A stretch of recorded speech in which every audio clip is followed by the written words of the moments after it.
If you don't paint water right, it ends up lifeless, dull, and pedestrian. You want to paint water so it actually whacks you in the face, right? Let me show you how I do it with 3 simple steps.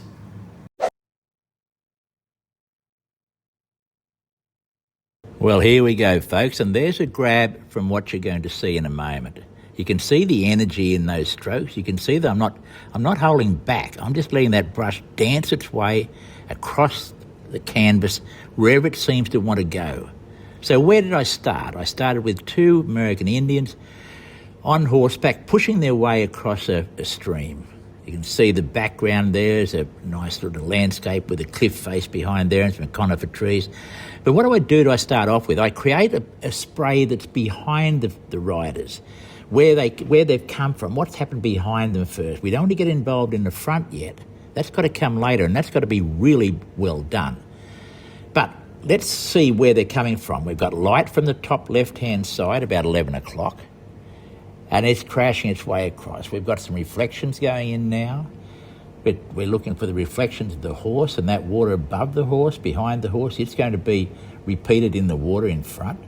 So we're starting to build our context. We're starting to build where this is going to go.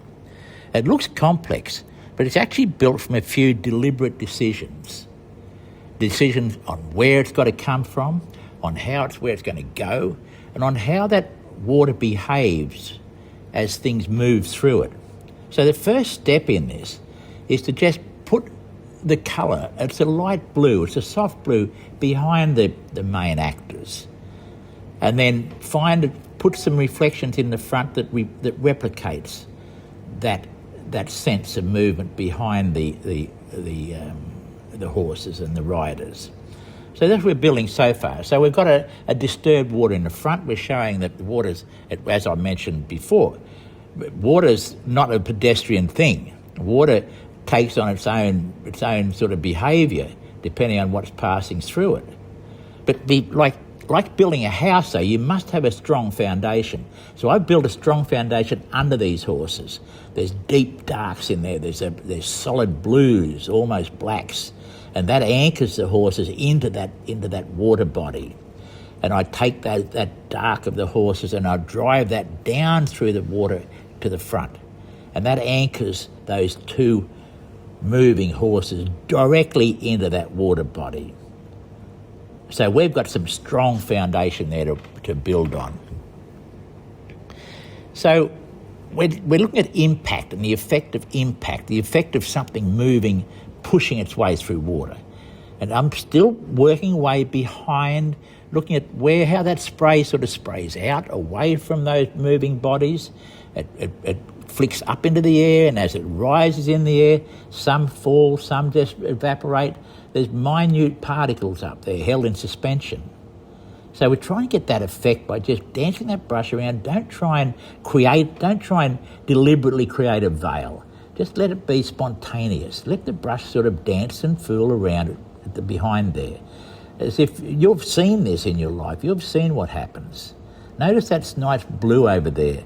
Well, where the shadow falls from the horses, we've got that blue. And the spray blue becomes a light pastely blue. And the distant blue behind there, it also becomes a light pastely blue.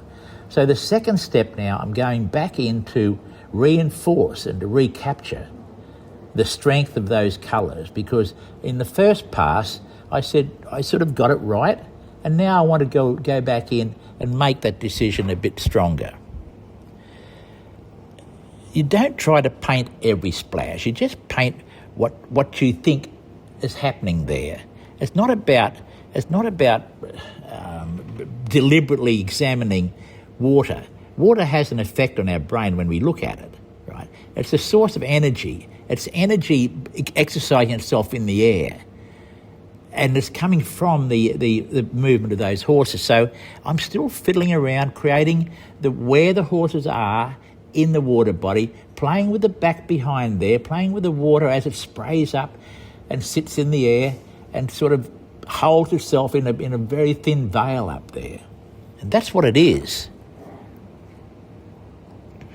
I mean, chaos only works if it sits on something solid. So we're creating that solid platform, that foundation here. We haven't gone into the chaos yet. We've got suggested chaos behind the horses, but now we're going to create some chaos in the front. So loading that fan brush, and here we go. This is the take I had at the very front of this episode, showing how we can just energize the front. And this is where it all really happens, because they're moving forward, so we've got to create that sense of forward movement. So the lights become lighter, the contrast becomes more definite, the anger and the pulse and the movement becomes more jagged and fragmented. So I'm letting that brush sort of push its way up and down more now. I'm sliding it, it's got more angles. I'm finding more angles to use that brush in order to get that unsettled look, that broken look, that very chaotic look at the front there. Notice even I've got an angle there from those little strokes, suggesting the water's come from behind forward. So those strokes there, those water lines, are reinforcing the notion that these horses are pushing their way forward. And they create, as those water droplets, as those water bursts hit the water, they explode. So you can see I've got little explosive areas there where the water's been churned up more, it's lifting. There's more of a glint on that water. So that's what we do here. We've got to just imagine what we've seen and then try and replicate that. Again, I'm going now onto thick paint. Here we go, back again, back with that little brush, dance it around. Bob, make it work. There's a good strong stroke. That's a forward stroke. Now, that wouldn't happen behind, but it will happen at the front. The closer we are, the bigger those and the more aggressive those strokes will be. Right now, I'm going back in, reinforcing. This is about step 2 into 3 now, because step 2 is really coming into the foreground, getting the reflections right and making the foreground aggressive and making it reflect that forward movement.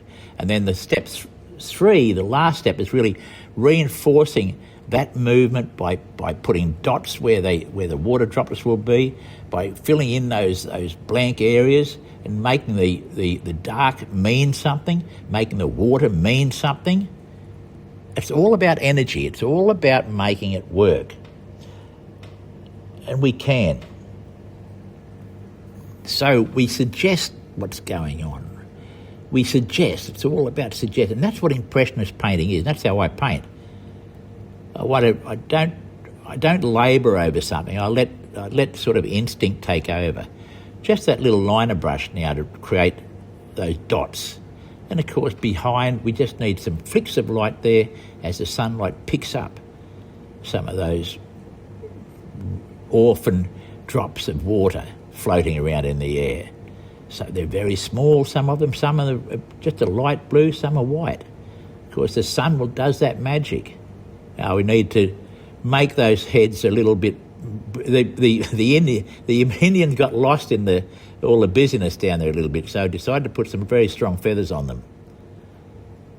And you can't beat that. I mean, they're perhaps a little bit big, but, well, that's how it is. There's some big birds around. And, well, I had a cockatoo once, and it had some pretty big feathers. It eventually flew away. But anyhow, that's what happens. And there we are. That's what happens when we do some pretty good work with a brush. And we've got not a bad painting there. I hope you enjoyed it. And following this, you'll see some more paintings that I've done.